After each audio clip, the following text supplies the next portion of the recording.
Hi అండి, నమస్తే. నేను శ్రీలత. ఒక చిన్న మినియేచర్ గార్డెన్ చేద్దామనేసి అనుకున్నాను. అంటే మినియేచర్ అంటే ఏదో పెద్ద నేను బాగా ఎక్స్పెక్ట్ చేయకండి. చాలా చిన్న ఇంట్లో ఉన్న మొక్కతోటే ఒక చిన్నగా తయారు చేద్దామనేసి ఒక సంకల్పంతో కూర్చున్నాను. అయితే అది శంకుపూల చెట్లు మా ఇంట్లో చాలానే ఉన్నాయండి. వైట్ ఉన్నది, అలాగే బ్లూ కూడా ఉన్నాయి కదా.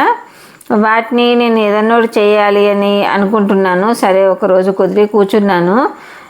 దానికి నేను ఏదన్నా ఒకటి కొంచెం డిఫరెంట్గా చేయాలి అన్న ఆలోచనతోటి కొంచెం ఇలా పెట్టుకున్నాను. ఎందుకంటే మనం మామూలుగా చెట్టులో పాదు పెడతాము, అది అదే తీగ వస్తుంది, పెరుగుతుంది, పూలు వస్తున్నాయి ఇలా కదా. నేను కొంచెం డిఫరెంట్గా చేయాలని నాకు అనిపించింది. ఇలాంటి పనులు నేను కొంచెము స్ట్రెస్ ఏదన్నా కొంచెం టెన్షన్స్ ఉన్న రోజు ఇలాంటి పనులు పెట్టుకుంటానండి. అంటే దాని వెనుక ఉన్న ఉద్దేశం ఏంటంటే ఈ పనిలో పడి మనం కొంచెం మనకున్న స్ట్రెస్, మనకున్న టెన్షన్స్ పక్కన పెట్టుకుంటామండి. నేను అందుకే ఇలాంటివి కొంచెం DIYలు ఇలాంటివన్నీ వాటిని నేను ఇట్లా ఉపయోగించుకుంటా. ఎందుకంటే దానివల్ల నేను చాలా రిలాక్స్ పొందిన సందర్భాలు చాలా ఉన్నాయని చెప్పొచ్చండి. అందులో భాగంగానే ఇదొకటి. అయితే నేను శంకుపూల చెట్లు ఒక 2 మొక్కలు అయితే ఇంట్లో ఉన్నాయే తీసాను. చాలా ఒక్క చెట్టు ఉన్నదనుకోండి, విత్తనాలు పడి చాలా వస్తాయండి. ఒక్కసారి రావడమే ఇంపార్టెంట్. మనకు వచ్చిందంటే మాత్రం ఇక అసలు ఎక్కడికి పోదండి. విత్తనం పడి మనం వద్దన్నా సరే మొలుస్తూనే ఉంటాయి. నిజంగా మీరు నమ్ముతారో నమ్మరో, నేనైతే చెట్లలో ఎన్ని పీకి పడేస్తుంటానండి. తీసేస్తుంటా, గడ్డి తీసినట్టు తీసేస్తుంటా. ఎందుకంటే చాలా మొలుస్తున్నాయి. వైట్ ఉన్నది, మన దగ్గర బ్లూ కూడా ఉన్నాయి కదా. బ్లూ అయితే నేను చాలాసార్లు కషాయం చేసుకొని తాగాను.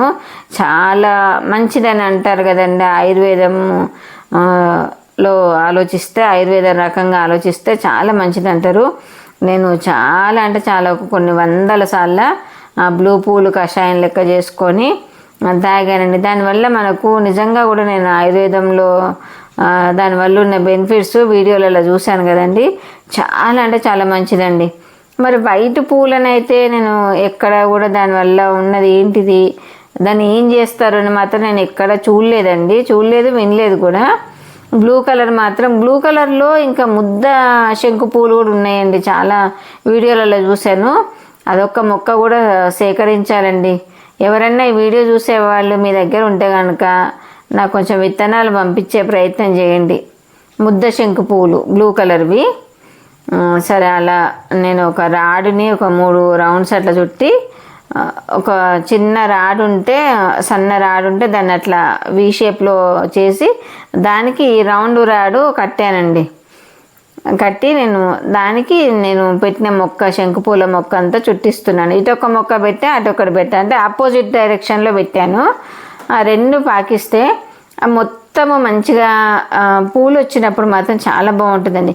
ఇప్పుడు కొంచెము శంకుపూల సీజన్ తక్కువ అనుకుంటుందండి. 1-2 అక్కడక్కడ పూస్తున్నాయి. ఒక్కొక్కసారి అయితే అసలు ఒక్క చెట్టుకు ఒక 10-15 పూల వరకు కూడా వస్తాయండి.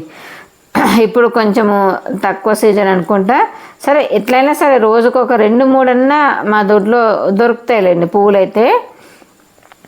నేను 2 చెట్లను అపోజిట్ డైరెక్షన్లో పెట్టేసి అలా మనం తయారు చేసుకున్న రింగ్ ఉంది కదా, జయ వైర్ తోటి ఒక 3 రౌండ్లు చేసి రింగ్ లాగా చేసి ముందు ఈ రాడ్ ఉంది కదా, V షేప్లో పెట్టిన రాడుకు రింగుని కట్టేసానండి.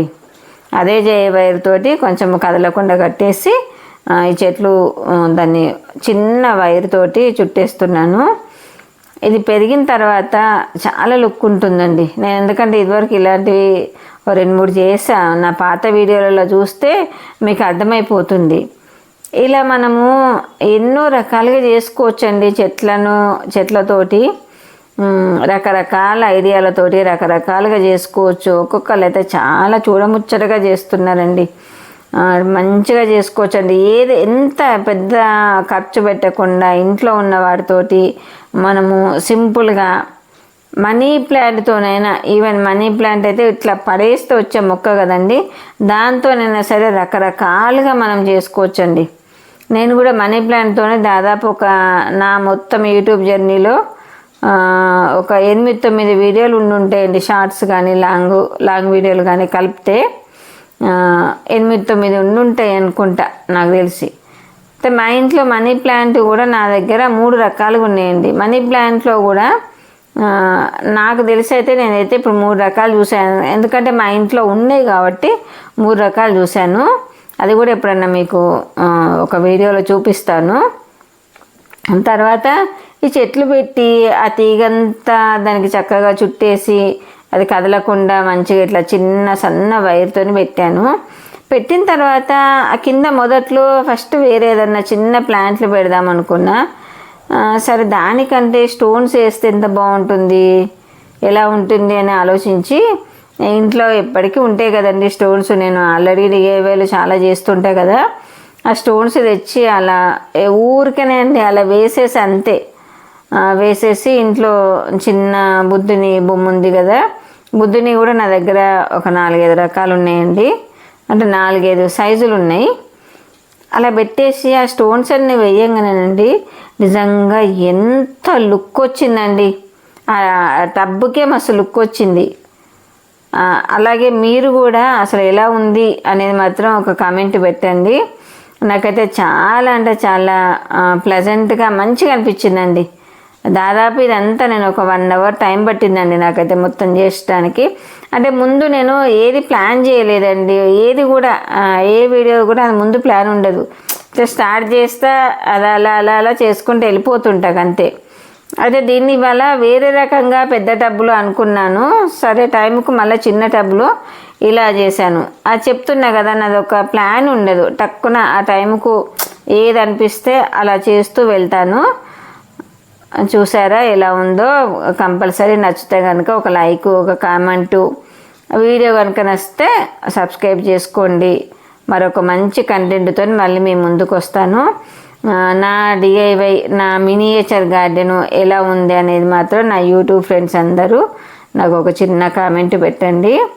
నాకైతే చాలా అది ఆ పిచ్చుకలది ఉంది కదండి, అది ఆర్టిఫిషియల్ అండి, అది ఇంట్లో ఉండే. అది తెచ్చి కట్టిన తర్వాత నాకు మాత్రం భలే ముద్ద అనిపించిందండి. ఎందుకంటే పిచ్చుకలు కింద ఒక గ్రీనరీ ఉండి కింద స్టోన్స్, బుద్ధుడు, అది ఎంత పీస్ఫుల్గా ఉంటుంది చెప్పండి. దాన్ని చూస్తూ అట్లా ఒక 10 నిమిషాలు కూర్చున్నాం అనుకోండి, మనకి ఎంత రిలాక్స్ అంటే అంత రిలాక్స్గా ఉంటుందండి. నేను అన్నానని కాదు, మీరు చూసి చెప్పండి ఎలా ఉందో కూడా. Okay friends, bye. లైక్ చేయడం, సబ్స్క్రైబ్ చేయడము, కామెంట్ చేయడం మర్చిపోకండి. అలాగే నా మినియేచర్ గార్డెన్ ఎలా ఉందో కూడా తప్పకుండా కామెంట్ చేయండి. బాయ్.